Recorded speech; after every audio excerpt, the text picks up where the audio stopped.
Hi everyone, Evie here, the Greek goddess of great reading.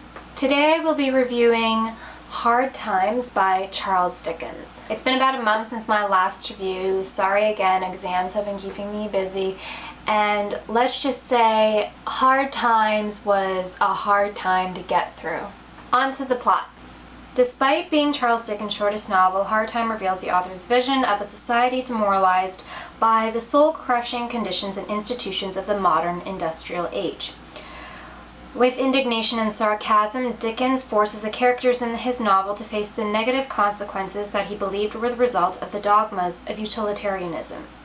These characters include a father whose philosophies on education and life emotionally cripple his children, a hypocritical factory owner, and a circus performer who has been abandoned by her father.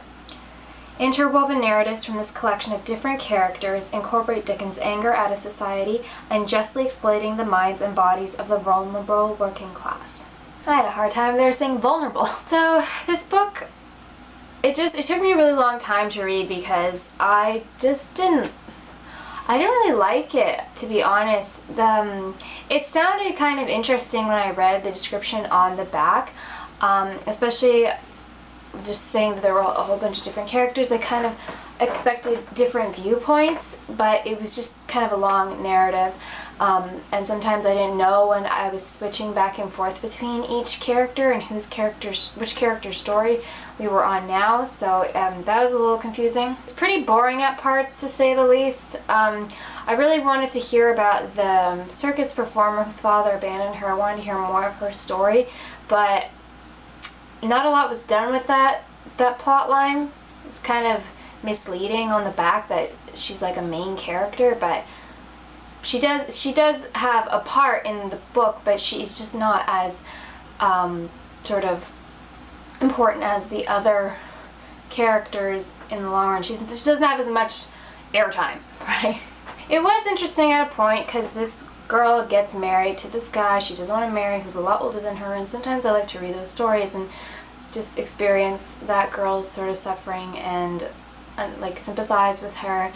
And I did for the most part, but she was kind of mean, and I didn't really, I don't know, I didn't really like her character because she seemed to fall in love with another guy at one point, but then she she was not cheating on her husband, but was falling in love with this one guy.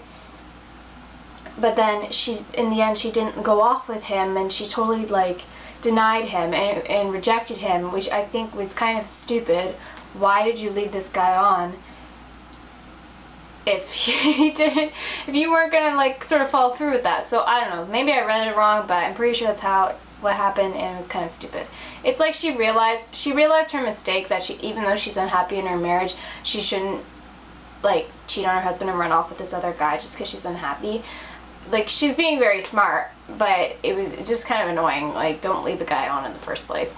There's not much else I really want to say about this book. If you like Charles Dickens, try it out. See if you like it. It's definitely not one of his best, in my opinion. I know a lot of people are going to poop on me for saying that, but that's just my personal opinion. Maybe you'll like the book, maybe you won't. It's up to you. That's why you're the one who chooses what you read. I just tell you, and hopefully sort of put you in the direction of great books that I like. But if you want to try this book out, go right ahead. It is Charles Dickens. He is a classic novelist. Maybe you'll see something in it that I didn't. I'm Evie, the Greek goddess of great reading. This was Charles Dickens' Hard Times review. And until next time, keep reading.